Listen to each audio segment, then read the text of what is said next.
শরীয়তপুর, গোপালগঞ্জ এবং রাজবাড়ী জেলার আমাদের বিভিন্ন আইন শৃঙ্খলা ব্যাপারে একটু কি বলে মতামত মত বিনিময় সভা ছিল।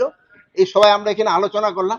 এখানকার আমি দেখলাম প্রস্তুতি খুবই ভালো এবং প্রায় প্রতিটা কেন্দ্রেই আপনার সিসিটিভি লেগে গেছে এবং আনসার যাওয়ার সাথে সাথে অ্যাপটেক সুরক্ষা অ্যাপ যেটা আছে ওইটারও ব্যবস্থা হয়ে যাবে। এখানে ড্রোনেরও ব্যবস্থা করা হয়েছে। মানে মোটামুটি আমি দেখলাম যে এখানকার প্রস্তুতি খুবই ভালো এবং যেই সব কেন্দ্রে আপনার বাউন্ডারি ওয়াল নাই ওখানে বাঁশ দিয়ে একটা বাউন্ডারি ওয়ালেরও ব্যবস্থা করে দেওয়া হচ্ছে।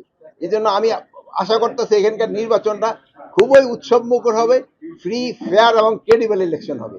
আর এটা সম্ভব হবে শুধু আমাদের প্রশাসন না, আপনাদের সবার সহযোগিতায়। আপনারা সবসময় সহযোগিতা করে আসছেন, এবার আরো বেশি সহযোগিতা করবেন এবং নির্বাচনটা যেন সুষ্ঠুভাবে হয়ে যায়, উৎসব মুখর হয়ে যায়। আজকে সফর হলাম যে এখানে আপনারা বললেন যে আইন শৃঙ্খলা সবচেয়ে ভালো, এই জন্য এইটা সফর হয়েছে যেহেতু আপনারা ফার্স্ট হয়েছেন। না, এখানে কোনো ধরনের শঙ্কা নাই। এইবার মতো যে পরিমাণ আইন শৃঙ্খলার বাহিনী নিয়োগ করা হয়েছে কোনো ইতিহাসে আপনারা দেখাইতে পারবেন আইন শৃঙ্খলা বাহিনী এরকম নিয়োগ। আরেকটা, আপনারা যেহেতু আপনারা অনেক বয়স্ক সাংবাদিকও আছেন, আপনারা আগের অন্যান্য নির্বাচনগুলি দেখেন, অন্যান্য নির্বাচনগুলিতে যেরকম সহিংসতা হতো এবার কিন্তু ওইরকম আল্লাহ দিলে এখন পর্যন্ত হয় না। আমরা আশা করব যে সামনে হবে না। আপনাদের সবারই এই জন্য চেষ্টা করতে হবে এবং দোয়া করতে হবে।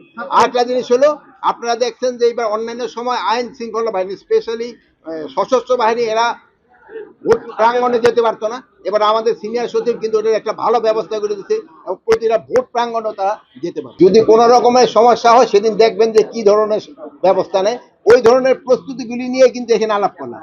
সবকিছু তো ডিসক্লোজ করে দেওয়া যাবে না, কিছু কিছু তো আমাকে সিক্রেট থাকতে হবে। আমি যদি ভালো পারফরমেন্স থাকতাম তো আমার কুশলিকটা পড়তেন না, তো আমার তো জানাজা পড়ে দিতেন না। বলেন যে সবচেয়ে খারাপ পারফরমেন্স আমি এটা আপনার দিয়ে দেবো। এখানে আমাদের এখানে শোনেন, এখানে আমাকে ক্লিয়ার করতে, প্লাস এখানে তো মহিলা আনসারও থাকবে। আচ্ছা, ভালো থাকেন, দোয়া করেন। এটা করে ক্ষেত্রে আপনাদের মোবাইল ব্যবহার সম্বন্ধে ইলেকশন কমিশন কিন্তু আপনাদের ক্লিয়ার করে দিচ্ছে। আচ্ছা, ভালো।